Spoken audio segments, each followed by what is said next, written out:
Hello दोस्तों, कैसे हैं आप। तो स्वागत है आप सभी का आपके अपने यूट्यूब चैनल वर्मा जी क्लासेस में। तो आज हम पढ़ेंगे परसेंटेज का पार्ट 5। इससे पहले हमने पार्ट 1, 2, 3, 4 चारों पार्ट पढ़ रखे हैं। मैं वीडियो बना चुका हूं, आप जाके चैनल पर प्लेलिस्ट में जाना, जीरो टू हीरो में आपको मिल जाएगी वीडियो परसेंटेज की। चलिए आगे बढ़ते हैं। आज हम पढ़ेंगे आय आय व्यय और बचत वाले प्रश्न को कैसे करें। आय जानते हो ना, इनकम। व्यय जानते हो ना, खर्च। पैसा कमाते हैं, उड़ाते भी तो हैं, तो खर्च ये होता है। और इंग्लिश में बोलते हैं इसे एक्सपेंडिचर, एक्सपेंडिचर। चलिए, और बचत, सेविंग। छोटे बच्चे गुल्लक में बचत करते हैं, बड़े लोग बैंक में बचत करते हैं, तो ये वही है सेविंग। अब आगे बढ़े थोड़ा, चलिए बढ़ते हैं। एक सिंपल सा फॉर्मूला आपको बताऊंगा, उसी फॉर्मूले पर क्वेश्चंस को शुरू करूंगा और उसी फॉर्मूले पर क्वेश्चंस का एंड करूंगा। बस अभी तक जैसा पढ़ा है आपने, एक्स मान के, 100 मान के, ये वो फलाना डकाना, दुनिया भर की सारी चीजें भूल जाओगे। बस कॉन्सेप्ट देख लो एक बार, ठीक है। चलो, फॉर्मूला होता है आय बराबर खर्च प्लस बचत। बस ये है नन्ना मुन्ना छोटा सा फॉर्मूला। आय हमारी इनकम, खर्च हमारा एक्सपेंडिचर ई, और बचत हमारी एस। इस फॉर्मूले को मन में रख लो भाई, इसको रट लो, इसको याद कर लो कि आय जो होती है, याद क्या करना है, आय होती है तनख्वाह जो हमें मिलती है, पैसा वेतन मिलता है, वो उसी उसमें वो किससे मिलके बना होता है, खर्च से, एक्सपेंडिचर से, प्लस सेविंग से, बचत से। भाई खर्च कैसे करोगे, आय होगी तभी तो करोगे, पैसा होगा, इनकम होगी। और बचत कैसे करोगे, इनकम होगी तभी तो करोगे, इनकम ही नहीं होगी तो क्या बचत करोगे। चलिए आगे बढ़ते हैं। अब एक छोटा सा एग्जाम्पल ले लेते हैं जिससे आपको सारा कुछ समझ में आ जाएगा। तो एग्जाम्पल है, यदि राम 20% बचत करता है, 20% क्या करता है, बचत। राम की बचत 20% है, या राम 20% बचत करता है, सेम बात है, कोई दिक्कत नहीं है। चलिए, अब इस छोटी सी लाइन से आपको क्या दिख रहा है, मुझे तो इसमें उसकी इनकम भी दिख रही है, उसका एक्सपेंडिचर भी दिख रहा है, उसका बचत भी, उसकी सेविंग भी दिख रही है, तीनों चीजें दिख रही हैं मुझे। क्या आपको दिख रही हैं? अभी दिखाता हूं, देखो। 20% का मतलब क्या होता है, 20% को हमेशा फ्रैक्शन में बदलो, परसेंट कोई भी हो फ्रैक्शन में पहले बदलो। तो 20% होता है हमारा 1/5। कैसे आया, 20% लिखा हुआ है ना, परसेंट हटाओगे तो नीचे कितना आएगा, 100। तो 100 एकम 100 और 100 पंजे 500। भाई सब पढ़ाया हुआ है, जाके पार्ट 1, 2, 3 देख लेना, परसेंटेज के सब आ जाएगा, ठीक है। चलिए, 20% होता है 1/5। अब हमेशा जो हर में होता है ना, ये नीचे हर, ये होती है हमारी इनकम, आय, ठीक है। और जो ऊपर रहता है वो रहेगा बचत या फिर खर्च। अभी वो डिपेंड करता है कि क्वेश्चन में क्या दिया हुआ है। क्वेश्चन में देखो क्या दिया है, 20% बचत करता है, तो अभी ये क्या है, ऊपर वाला जो न्यूमरेटर है आंसर, ये है अभी बचत, यानी कि सेविंग। अगर दिया होता कि 20% खर्च करता है या 20% व्यय है, तो क्या होता ऊपर वाला, नीचे वाला तो आय होगा हमेशा सेम। कभी भी देखना आप इस क्वेश्चन में, हमेशा आय ही होगा, इनकम। और ऊपर क्या होता, अगर यहाँ पे खर्च लिखा होता या व्यय लिखा होता या एक्सपेंडिचर लिखा होता, तो ये होता हमारा क्या, खर्च ऊपर वाला, ठीक है। अब देखो, अब फॉर्मूला लिखो, आय बराबर अभी बताया ना, एक्सपेंडिचर प्लस सेविंग। अब आय तो देखो कितनी आ गई, 5, लिख लो। 5 आय है, और दिया क्या है हमें दिया है क्या, सेविंग 1। भाई 5 रेशियो उसने कमाया, 1 बचाया, 5 कमाया, 1 बचाया, तो उड़ाया कितना, मतलब खर्च कितना किया, 4 ही तो खर्च करा, तभी तो 1 बचा। आ गया ना, ऐसे बस बच्चों जैसा दिमाग लगाना है, छोटा सा बिल्कुल, थोड़ा दिमाग बस। 4 आ गया ना, 5 कमाया, 4 उड़ाया और 1 बचाया। चलिए आगे बढ़ते हैं। आशा करता हूं आपको समझ में आ रहा होगा। अब थोड़ा आगे चलते हैं और एक अच्छा सा क्वेश्चन लेते हैं, थोड़ा और इससे अच्छा, चलिए, ताकि आपको पूरा अच्छे से समझ में आ सके। चलिए,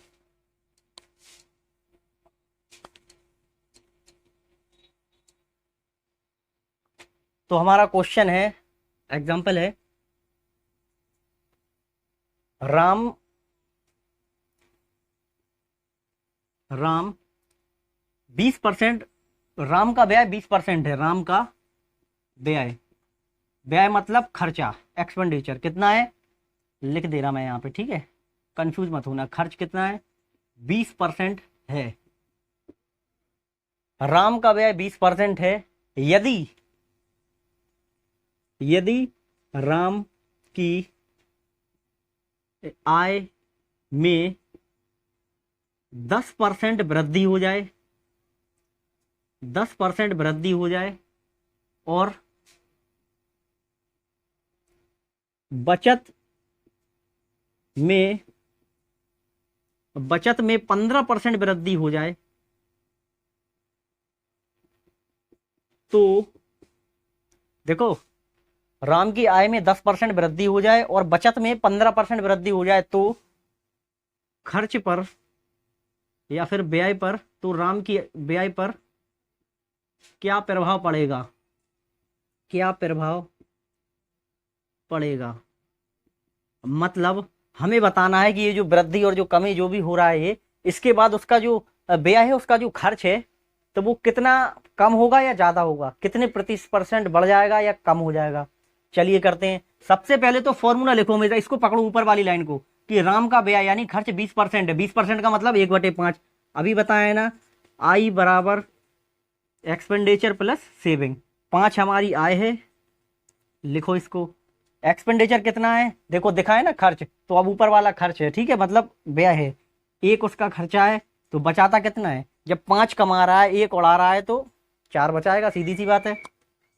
बस अब देखो, अब यहां तक आ गए, अब सीखो, यदि राम की आय में 10% वृद्धि हो जाए, वृद्धि हो जाए कितनी, 10%, आय में 10% की वृद्धि कर रहे हो ना, तो सीधा गुणा कर दो 10% का, बस काम खत्म, कितना आ जाएगा, 50 आ गया, बराबर लगाओ, वृद्धि और बचत में 15%, बचत में 15% क्या हुआ था, बचत में 15% की वृद्धि हो जाए, ठीक है, बचत में भी क्या 15% की वृद्धि, सीधी बात है, जब आय भी बढ़ रही तो यार बचत भी बढ़ेगी, बढ़ेगी ना, तो बस 15% वृद्धि हो जाए बचत में, सेविंग में, अब 15% वृद्धि का मतलब इसमें सीधा 15% का गुणा कर दो आप, हाँ बस। अब एक चीज का याद रखना, अगर बोला जाता कि कमी हो जाए तो -15 का गुणा करते हैं हम, ठीक है, लेकिन बोला है वृद्धि हो जाए तो +15 का गुणा करेंगे, ठीक है, तो 15 चौके 60 हो गई जी।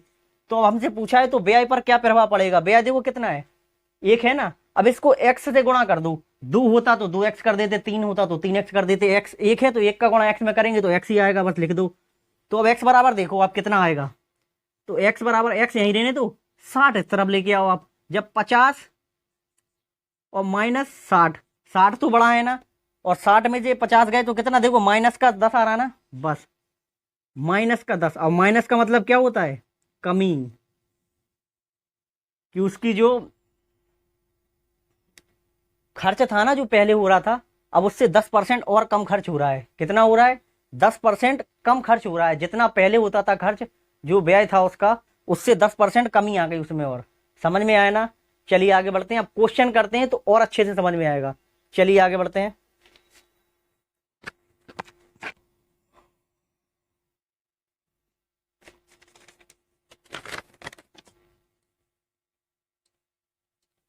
कंप्यूटर महोदय जी हमारा पहला प्रश्न लगाइए।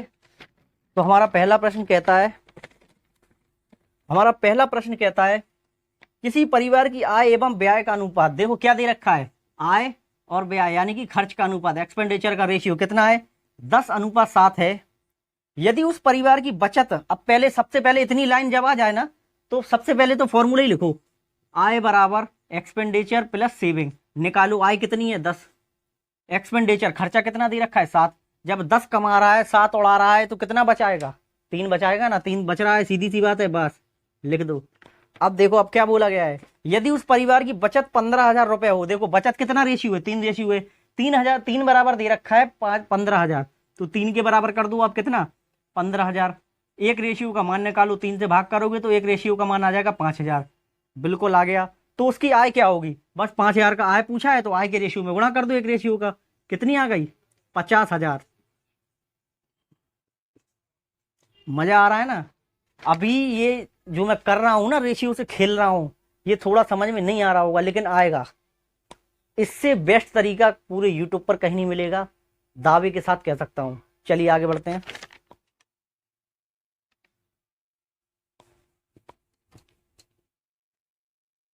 गर्मी बहुत है भाई आज। तो हमारा अगला क्वेश्चन है, किसी व्यक्ति की आय और बचत में क्रमशः 8:3 का अनुपात है। ऊपर देखिए, ऊपर दिख रहा होगा। किसी व्यक्ति की आय, आय और बचत यानी कि सेविंग में क्रमशः 8:3 का अनुपात है। तो फॉर्मूला लिखो, आई बराबर एक्सपेंडिचर प्लस सेविंग। बस आय दे रखी है 8, एक्सपेंडिचर हमें पता नहीं है लेकिन हमें सेविंग दे रखी है 3। भाई 8 कमा रहा है और 3 बचा रहा है तो कितना उड़ा रहा है, 5 ही तो खर्च कर रहा है, सीधी सी बात है। लिख दो 5। बस यदि उसकी आय 32,000 हो तो देखो, आय 8 रेशियो बराबर दे रखा है 32,000, तो एक रेशियो का मान निकालो कितना आ जाएगा, भाग कर दो तो आ गया 4,000। अब हमसे पूछा है तो व्यय क्या है, यानी खर्च क्या है, तो व्यय कितना है 5 है ना। तो एक रेशियो का मान जब 4,000 है तो गुणा करोगे तो कितना आ जाएगा, 4 पंचे 20 और ये आ गया 20,000। लो भाई, कहा था ना मक्खन की तरह काटोगे प्रश्न को, हलवे की तरह एकदम। चलिए आगे बढ़ते हैं।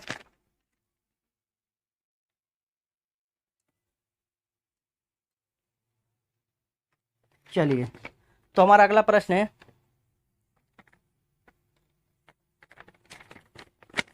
एक व्यक्ति अपनी आय का 40% अपनी पत्नी को, ठीक है कोई बात नहीं, एक व्यक्ति अपनी आय का 40% अपनी पत्नी को तथा शेष अपने बच्चों को देता है। 40% का मतलब जानते हो ना, परसेंट हटाओ नीचे आएगा 100, काटोगे तो सीधा आएगा 2/5। बस सब भूल जाओ, 2/5 याद रखो। नीचे वाली क्या होती है, आय, और बोला गया है अपनी आय का 40% अपनी पत्नी को, यानी पूरी आय उसकी 5 है, ठीक है। अब उसने क्या करा, 40%, 40% मतलब हमने पूरी आय कितनी मानी, देखो मैंने पूरी आय उसकी 5 मान ली। कितनी मान ली, 5। क्यों मानी, मेरा मन है 5 भी मान सकते हो, 10 भी मान सकते हो, बस इसका गुणज होना चाहिए जो 5 से कट जावे। 50 मान लो, 100। बड़ी क्यों माने, जब छोटी से काम हो रहा है तो बड़ी नहीं मानना है, ठीक है। तो मैंने 5 उसकी आय मानी, ठीक है, माना 5 रेशियो उसकी आय है। अब 40%, 40% कितना होता है, 40% दिया है कि 40% अपनी पत्नी को, 40% मतलब 2/5, तो आय का 2/5 यानी कि 40%। तो 5 से 5 कट गया, कितना बचा 2। अब ठीक है 2 आ गया। अपनी पत्नी को दो भाग उसने कितने दे दिया, 5 में से 2 भाग उसने दे दिया अपनी पत्नी को तथा शेष अपने बच्चों को। अब 5 में से 2 दे दिया तो कितना बचा 3, और 3 किसको दे दिया, अपने बच्चों को देता है।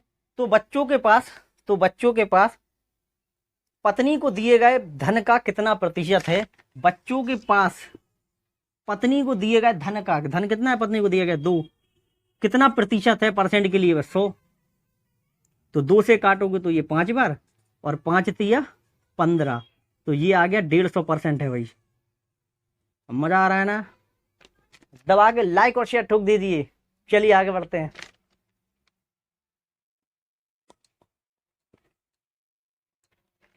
हमारा अगला क्वेश्चन है, अमन अपनी आय का 20% बचाता है। 20% बचाने का मतलब देखो, 20% ये लिख लो बचाता है, सेविंग करता है। तो 20% कितना होता है, 1/5, यानी 5 उसकी आय है, 1 बचा रहा है, तो खर्च कितना कर रहा है भाई, 5 कमा रहा है, 5 उसने कमाया आय है, 4 उसने उड़ा दिए, तभी तो उसका 1 बच रहा, 4 उसने खर्च कर दिए, ठीक है, निकाल ली हमने बचत, सॉरी एक्सपेंडिचर। यदि उसकी मासिक व्यय 6,000 रुपये हो, उसका मासिक व्यय यानी कि खर्च कितना है, 4 रेशियो, देखो रेशियो में तो 4 दिया हो और रुपए में दिया है कि 6,000 है, तो 4 रेशियो बराबर दे रखा है हमें 6,000। तो एक रेशियो की वैल्यू निकालो तो 6,000/4,000, सॉरी 4। तो उसकी मासिक बचत कितनी है, यानी कि रेशियो 1 बताना है, तो बस 1 का गुणा कर दो, नहीं भी करते तो भी आ जाता, 1 है कोई फर्क नहीं पड़ता है। तो बस करोगे तो ये कितना, ये आ जाएगा 2, ऊपर आ जाएगा 3, और काटोगे तो 1,500 रुपये, ये आ गई उसकी मासिक बचत। चलिए आगे बढ़ते हैं। आशा करता हूँ आपको अच्छा लग रहा होगा क्वेश्चन। चलिए आगे बढ़ते हैं। अजय का व्यय और बचत 5:1 के अनुपात में है।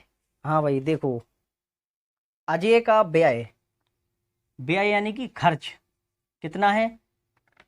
अजय का व्यय 5 अनुपात और सॉरी अजय का व्यय 5, अजय का व्यय और बचत 5:1 के अनुपात में है।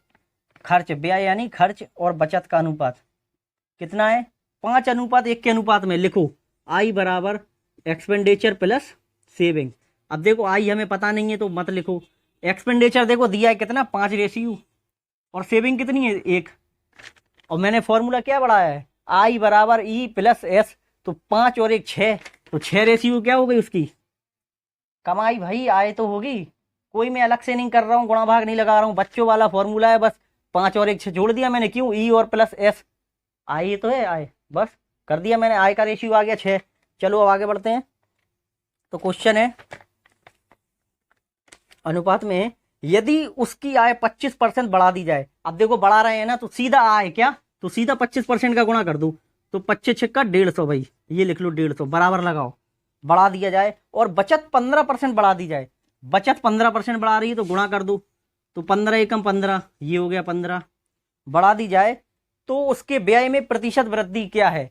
अब व्यय में कुछ नहीं हुआ, हमें बताना है कि हुआ क्या है आखिर में, टोटल कुल मिला के ये वृद्धि करने के बाद। तो 5 जिसको भी पूछा जाए उसमें सिर्फ एक्स का गुणा कर दो। 5 है, 5 का एक्स में गुणा करेंगे तो आ जाएगा 5x। अब देखो 5x यहाँ पे लिखा 15, इस तरफ आएगा तो 150 में से माइनस हो जाएगा 15, तो कितना बचेगा 135। बराबर दे रखा है हमारा कितना 5x। अब बस तो x बराबर कितना आ जाएगा, 5 का भाग दे दो, 5 दूनी 10 और 5 सत्ते 35। तो 27% का क्या हो गई, किसका रेशियो है, व्यय का, खर्च का रेशियो। तो प्रतिशत वृद्धि कितनी हो गई 27%। ये लो भाई, मजा आ गया। चलिए आगे बढ़ते हैं।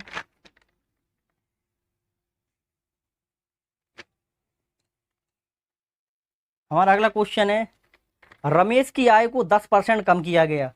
10% का मतलब समझते हो ना, 1/10, यानी आय 10 थी, अब कितनी बची, 1 कम हो गई तो 9 बची।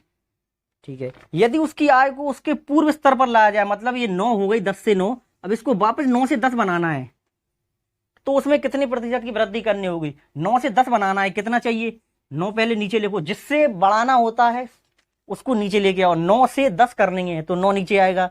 अब कितना जोड़ना पड़ेगा भाई 10 करने के लिए, 1। अब परसेंट बनाना है तो 100 से गुणा कर दो बस। तो 100/9 कितना होता है, आंख मीच के लिख दो 11 सही 1/9%, बस हो गया काम। क्यों? क्योंकि पढ़ाया हुआ है। परसेंटेज पार्ट 1 2 देख लेना, सारे पार्ट देख लेना, सब समझ में आ जाएगा। ठीक है, चलिए आगे बढ़ते हैं। विनय अपनी आय का 80%, क्वेश्चन है, विनय अपनी आय का 80% व्यय कर देता है। व्यय कर देता है मतलब खर्च कर देता है, उड़ा देता है। ठीक है, तो 80% क्या कर देता है, खर्च कर देता है भाई। अब देखो एक छोटी सी लाइन, ये 2 शब्दों से मैं पूरा इसकी कुंडली बना दूंगा, एक्सपेंडिचर प्लस सेविंग। तो देखो 80% कितना होता है, 80% होता है 80/100, यानी कि ये लिखो 80/100, 0 से 0 कट गई, 2 चौके 8 और 2 पंचे 10, 5 4/5। 5 क्या है आय और 4 क्या है खर्च, दिया गया है ना, तो खर्च यानी एक्सपेंडिचर, बस लिख दो। 5 हमारी आय है, खर्च हमारा 5 है, 4 है सॉरी, बस। अब सेविंग पता करना है भाई, 5 रुपए कमा रहा है, 4 रुपए उड़ा रहा है, कितना बचा रहा है, 1 बचा रहा है, छोटा बच्चा भी बता देगा। ठीक है, चलिए आगे बढ़ते हैं। यदि उसकी आय में 25% की वृद्धि होती है, वृद्धि का मैंने क्या बताया, सीधा गुणा कर दो प्लस से, अगर कमी हो तो -25 से करते गुणा, आ रहा है ना समझ में, बस ठीक है। तो 25 पंचे 125, अब बराबर दिया हुआ है और बराबर लिख दिया, वृद्धि होती है तथा उसके व्यय में 10% की वृद्धि होती है। व्यय यानी खर्च में भी, तो 10 से गुणा कर दो यहाँ पे, तो 10 चौके 40 प्लस, तो उसकी बचत में कितने प्रतिशत की वृद्धि होगी, तो 1 है ना, सीधा पहले एक्स से गुणा करो तो 1x। अब 40 इस तरफ आएगा तो उसमें से घट जाएगा, तो 125 में से 40 घटाओ कितना बचेगा, 25 गया, फिर 15 गया तो 85 बराबर x। तो 85% कितना आ गया, 85% की वृद्धि होगी, सामने है जो कि आपके। चलिए आगे बढ़ते हैं।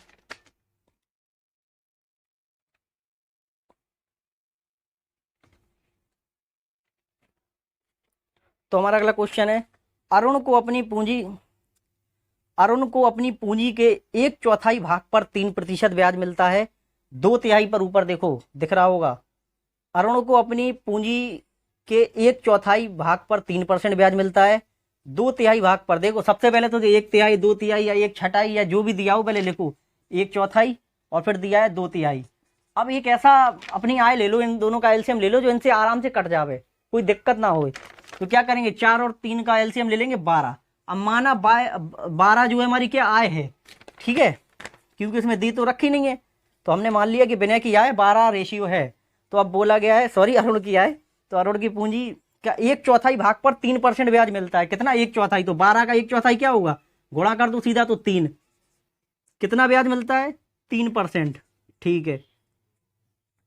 और समय मान लिया हमने एक, वही PRT अपॉन 100, अपॉन में 100 लिखो बस, प्लस, और शेष पर, अब शेष कितना बचा, जब 3 चला गया, सॉरी शेष अभी नहीं है, अभी 2/3 भी है, 2/3 पर 5%, 12 का 2/3 कितना होता है, तो 3 चौके 12 और 4 दूनी 8, डायरेक्ट करना सीखो। कितना ब्याज मिलता है, 5%, इंटू में 1/100, ठीक है। आगे बढ़ो, और शेष पर तो 8 और 3 11 हो गया। अब शेष कितना बचा, एक ही तो बचा 12 में से, देखो 8 भाग हो गया, 3 भाग हो गया, अब कितना रेशियो बचा, एक ही तो बचा। तो शेष पर बोला गया है 11%, तो बस 11 लिखो, अपॉन में 100 लिखो, और बराबर में कितना, तो उसने बोला है तो उसे समग्र पूंजी पर मिलने वाला ब्याज प्रतिशत कितना है। बस कुछ नहीं करना है, बराबर में कुछ नहीं लगना है, ये ब्याज ही तो है पूंजी पर। अब इसको देख लो कितना आ रहा है ये, तो देखो भाई, मुझे तो दिख रहा है, करो इसको गुणा, तो 9/100 प्लस 40/100 प्लस 11/100।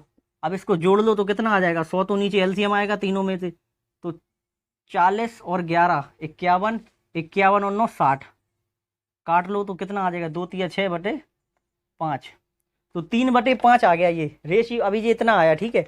अब हमसे पूछा है कि कितना प्रतिशत ब्याज मिला, किसका ब्याज, किसका होता है, मूलधन का ही तो होता है भाई। तो बस अपॉन में मूलधन देखो, अब परसेंट पूछा है तो 100 से गुणा करोगे, तो ये देखो 3 चौके 12 और 5 चौके 20, तो 100/20 कितना हो गया, 5%, जो कि आपके सामने है। चलिए आगे बढ़ते हैं।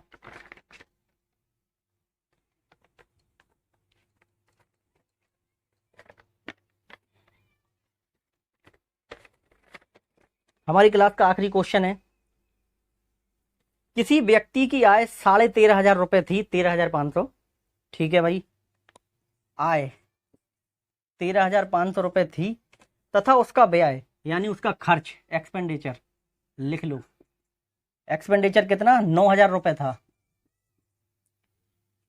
अगले वर्ष, अब ठीक है इतना दे रखा है, बस इतना ही देखो। अभी अभी इसको क्या करो, रेशियो में बना लो, रेशियो में नहीं है तो बना लो, कोई दिक्कत नहीं है। 2 जीरो से 2 जीरो उड़ा दो, 15 से कट रहा है अभी देखो, 15 नम्मा 135 और 15 छिक्का 90, ठीक है। और देखो जी, आय है बराबर एक्सपेंडिचर प्लस सेविंग, यही तो होता है, यही होता है ना फॉर्मूला, देखो भूले तो नहीं हो, अभी अभी पढ़ाया हुआ है कि आई बराबर ई प्लस एस, ठीक है। तो आय बराबर ये एक्सपेंडिचर यहाँ लिख दो, खर्चा। अब देखो जब 9 आय है और 6 उड़ा रहा है तो सेविंग कितनी आएगी, जल्दी बताओ फटाफट। 9 आपने कमाया और 6 उड़ा दिया तो कितना बचा, 3 हमारी सेविंग आ गई रेशियो में। चलो अब लेकिन एक चीज और देखो, अभी ये और रेशियो बन सकता है, अभी देखो 9 6 3, ठीक है, चाहो तो इससे भी कर लो, कोई दिक्कत नहीं है, और छोटा कट सकता है तो और छोटा काट लो, लेकिन ठीक है इतना ही रहने दो, कोई दिक्कत नहीं है। तो 9 6 3 इतना आ गया, ठीक है। आगे बढ़ते हैं। अगले वर्ष उसकी आय 14% बढ़ा दी जाए, 14% बढ़ाने का आय का मतलब सीधा 14 से गुणा कर दो, तो 14 नम्मा 126 बराबर, तथा उसकी ब्याज 7% बढ़ गया हो, ब्याज यानी खर्चा, तो 7×42 लिख दो, प्लस, तो उसकी बचत में प्रतिशत वृद्धि क्या होगी, बस बचत में तो 3 है तो 3x कर दो, बस x से गुणा कर दो जो भी पूछा जाए। अब इस 42 को इस तरफ लेके आओ, तो इसमें से माइनस करो तो कितना बचेगा, 4 8 बराबर 3x, तो x की वैल्यू क्या निकलेगी, 3 दूनी 6 और 3 8 24, 28% वृद्धि हो गई उसकी किसमें, बचत में। दोस्तों आशा करता हूं आपको मेरा पढ़ाया हुआ कॉन्सेप्ट समझ में आया होगा। तो हम जल्दी मिलेंगे परसेंटेज के पार्ट 6 में। 5 हो गए ना अभी, चलिए तो फिर मिलते हैं।